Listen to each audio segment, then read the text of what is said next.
Paz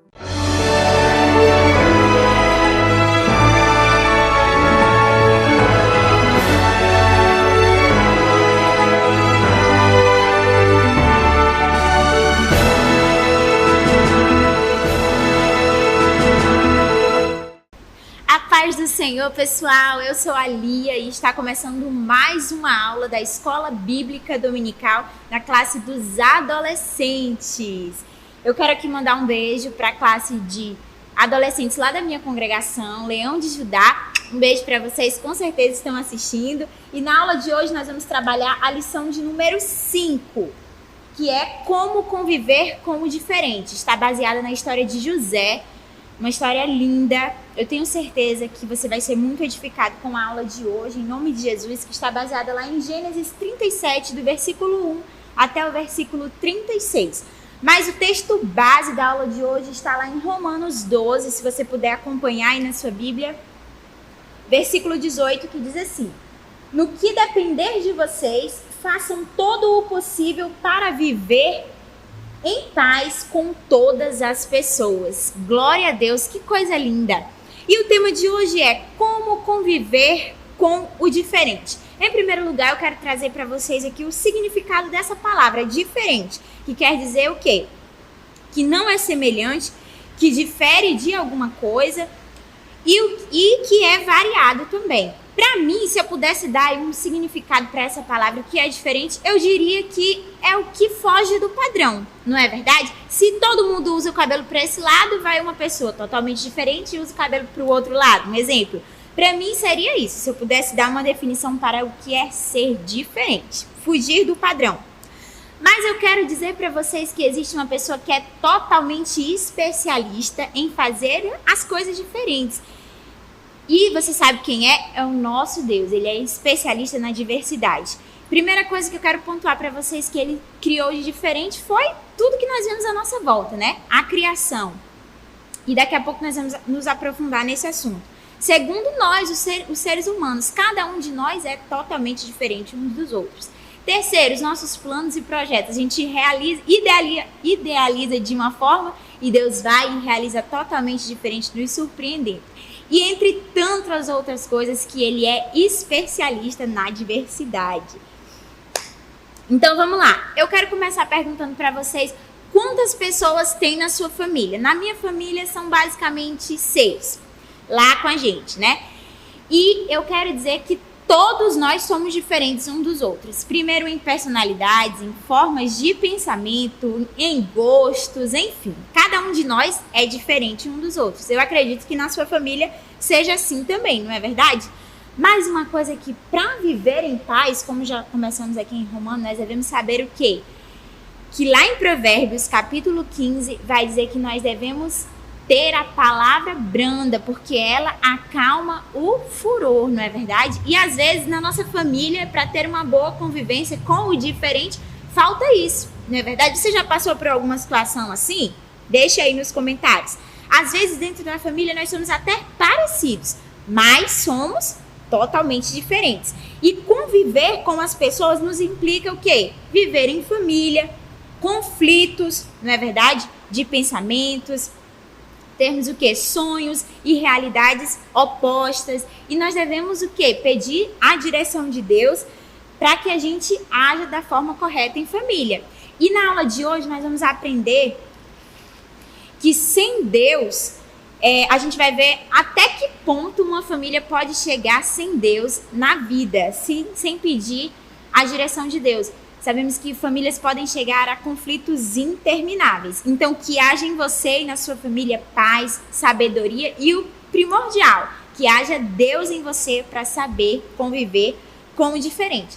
E você já percebeu o quão difícil é isso, conviver com pessoas diferentes? Eu, particularmente, e a minha irmã somos totalmente diferentes. Eu gosto de coisas mais chamativas, ela gosta de coisas mais neutras. A nossa personalidade é muito diferente. Eu sou mais agitada, eu sou mais nervosa, ela é mais tranquila, para ela tudo tá bem. E a gente dá certo por quê? Porque a gente sabe conviver com as nossas diferenças e já estamos juntas aí fazendo a obra do Senhor há 10 anos. Primeiro lugar, a gente ama a Deus acima de todas as coisas e entende que nós somos diferentes e que Deus, está acima de todas as coisas e o nosso propósito deve ser o primordial. Então, a gente tem um objetivo e às vezes acontece algumas controvérsias ali entre a gente, mas a gente se dá bem, a gente dá certo, porque para nós mais vale viver o que Deus tem pra gente e alegrar ao Senhor. A gente se dá certo porque nós somos diferentes e acaba se moldando uma a outra, não é verdade? E aprendendo também, a gente tem que aprender com as pessoas todos os dias. Mas vamos lá, vamos para o primeiro tópico aqui da lição que diz assim: sou diferente. E daí? Olha só que legal. Professor, eu sou diferente. Daí a minha personalidade realmente é diferente dos meus irmãos, os meus gostos, as minhas maneiras de pensar. E aí?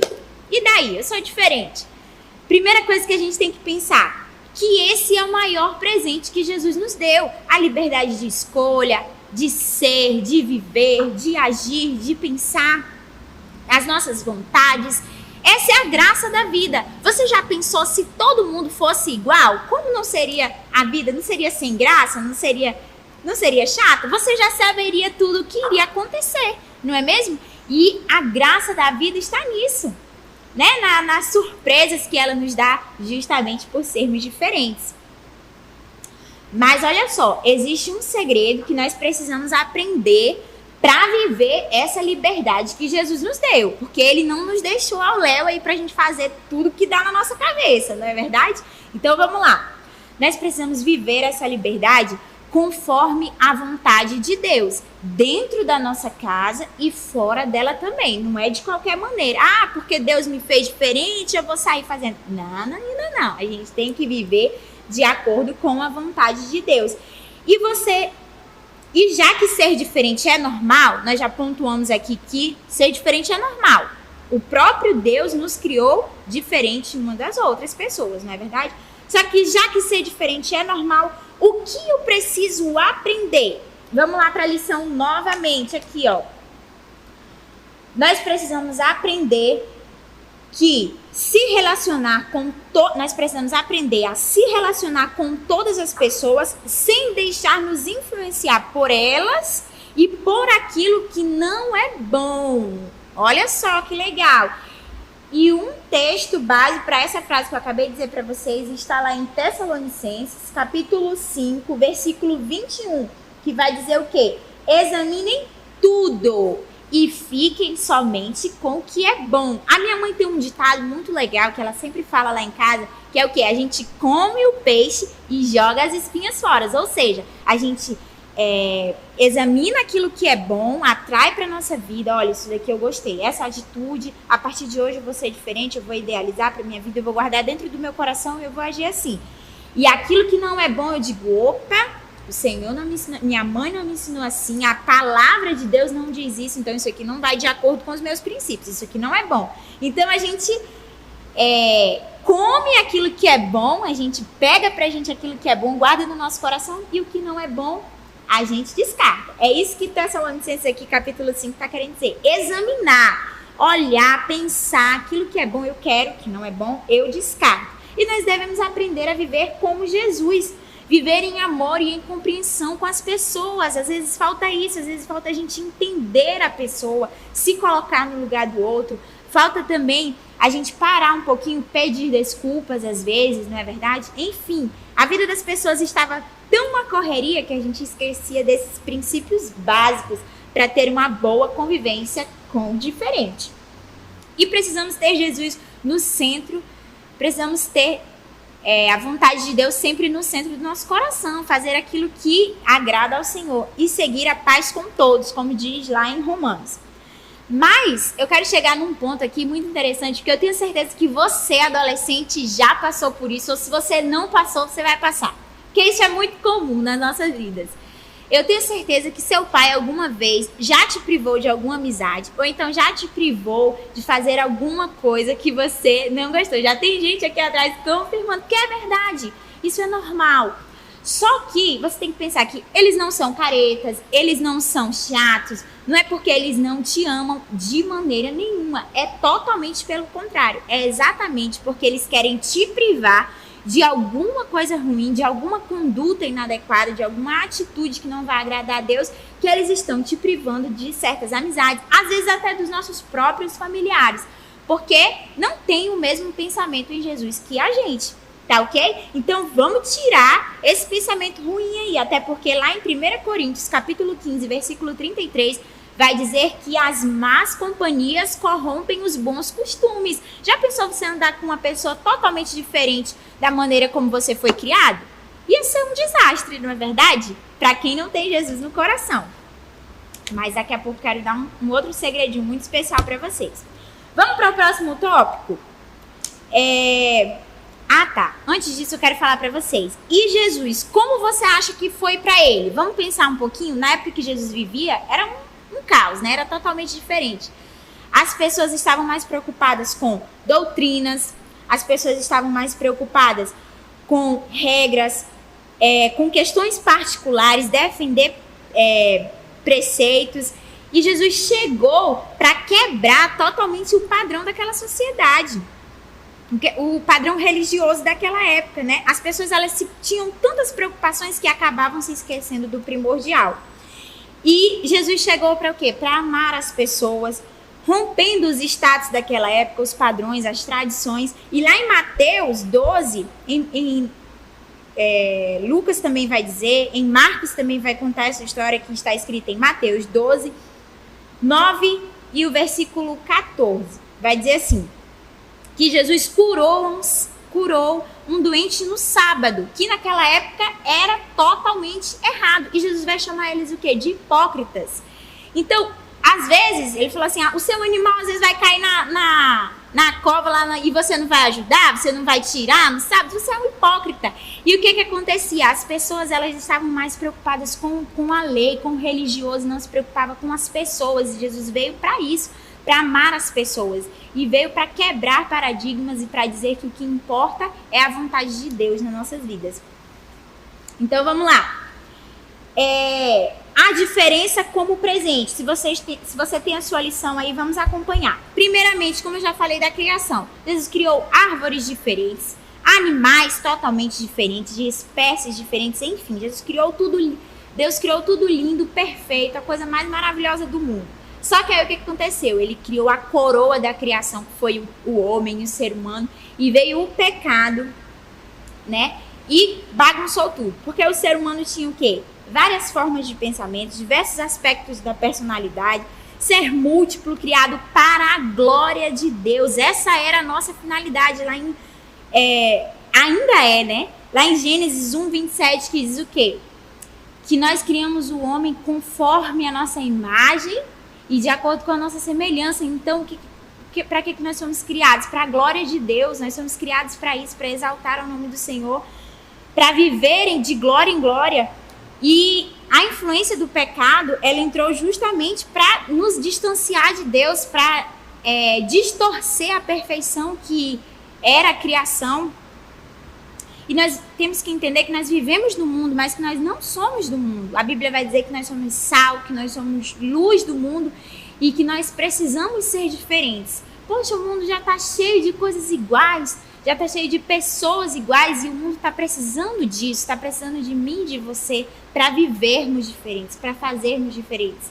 E tem uma frase muito legal que eu gosto, que é: nós somos a carta, nós somos a Bíblia que o mundo está lendo. Você acha que o mundo vai parar para ler a Bíblia para dizer, olha, eu vou examinar o que está escrito? De maneira nenhuma. Nós devemos ser o testemunho vivo e nós devemos ser aquilo que o mundo espera. Nós devemos transbordar Jesus, viver a palavra. E olha só, vamos pular aqui, eu vou resumir algumas coisas, vou evitar aqui porque tá um pouquinho resumido. Então vamos para o próximo tópico. Como saber se o modo como estamos vivendo está de acordo com a vontade de Deus? Saber se estamos seguindo os passos de Jesus. Lá em João 15:10 vai dizer o quê? Ele nos diz no Evangelho de João que apenas somos seguidores de Jesus se fizermos o que ele pede, ou seja, se vivermos de acordo com a vontade do Senhor. Você tem atendido ao chamado de Jesus? Olha só, Jesus veio ao mundo e disse que resumiria os mandamentos em apenas 2. Amarás ao Senhor teu Deus de todo o teu coração e ao teu próximo como a ti mesmo. Olha só, você cumprindo esses 2, eita, mas é difícil, não é verdade?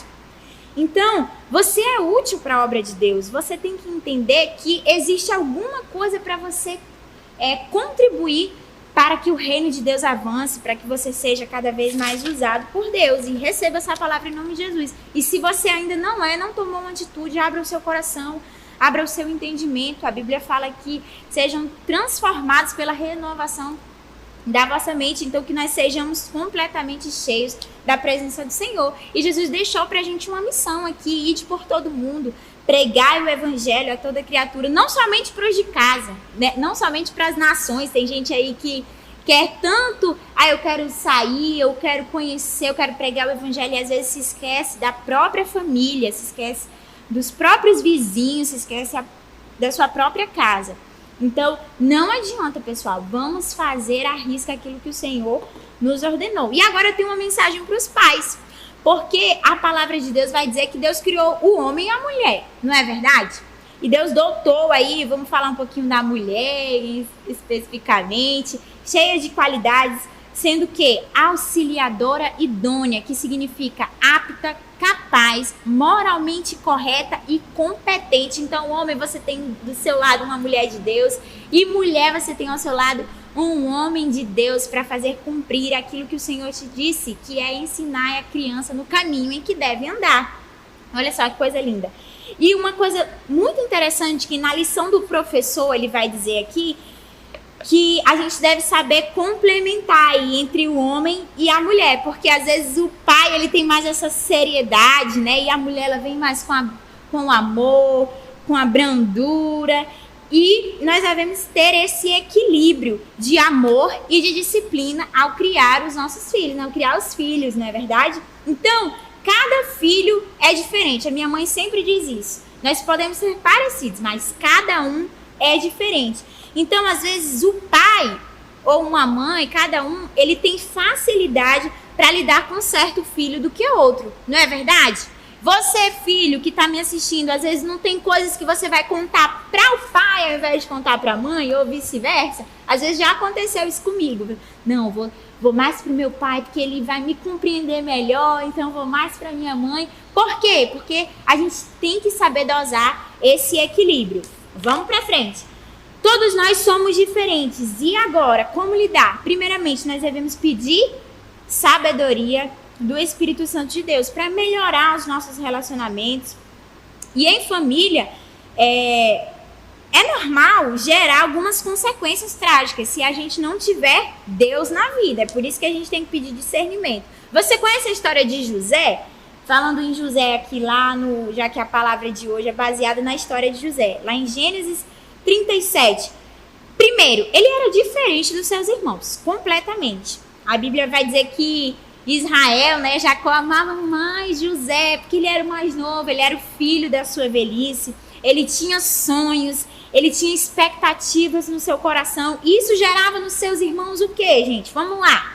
Gerava inveja, gerava maldade, e o fim da história você já sabe o que aconteceu. Mas sabe o que é mais interessante? É porque José tinha tudo, exatamente tudo. Todas as desculpas que o mundo dá para viver uma extrema tragédia na sua família. Não é verdade? Se ele fosse outro, ele ia dizer o quê? De maneira nenhuma, me jogou na cova, fez um mal para mim. Eu vou o quê? Eu vou pagar em dobro, eu vou pagar com a mesma moeda. E ele resolveu trazer o quê? Salvação para Israel, para sua família, trazendo amor. Se fosse você no lugar de José, o que você faria? Você seria usado por Deus, ou você teria aí o sentimento de vingança falando mais alto no seu coração? Nós devemos saber nos relacionar bem com os outros, porque Jesus mesmo disse isso pra gente. E sabe por quê? Lá em Mateus, capítulo 5, versículo 44, ele vai dizer o quê? Vamos aqui resumir rapidinho. Lá em 44 diz assim: eu, porém, vos digo, amai os vossos inimigos, bendizei os que vos maldizem.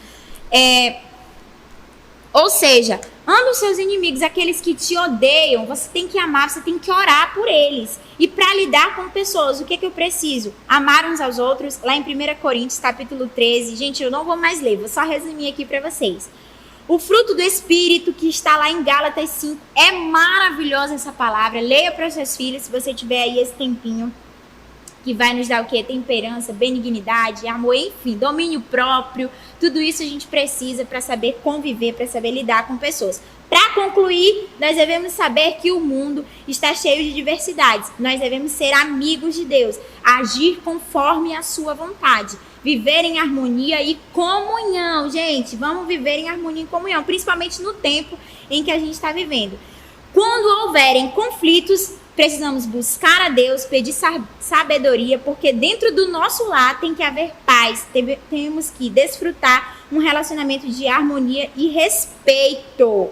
E para terminar, agora eu termino, gente. Nossos relacionamentos devem ser baseados no amor. E eu deixo uma lição de casa para você, adolescente, para os meus alunos que estão me assistindo. Olha só, aqui no final, em Refletindo, vai ter 3 perguntinhas mágicas, maravilhosas, que você precisa fazer aí na sua casa. A primeira, a sua família costuma viver em paz? Eita, olha só. Segundo, o que fazer com a sua família não perca a paz? O que fazer para que a sua família não perca a paz? Terceiro, você está disposto a promover a paz dentro da sua família? Olha só, respondam essas perguntas e mandem para mim. Eu quero saber como está vivendo a sua casa, a sua família, e eu creio em nome de Jesus que vai ser um tempo precioso na presença do Senhor. Muito obrigada de coração, que o Senhor traga paz, traga harmonia. Vamos saber conviver em paz nesse tempo de conflito, de pandemia, que logo, logo tudo isso vai passar em nome de Jesus. Eu espero que Deus tenha te abençoado grandemente e em breve estaremos de volta com mais aulas para EBD. Um beijo, Deus abençoe, tchau, tchau!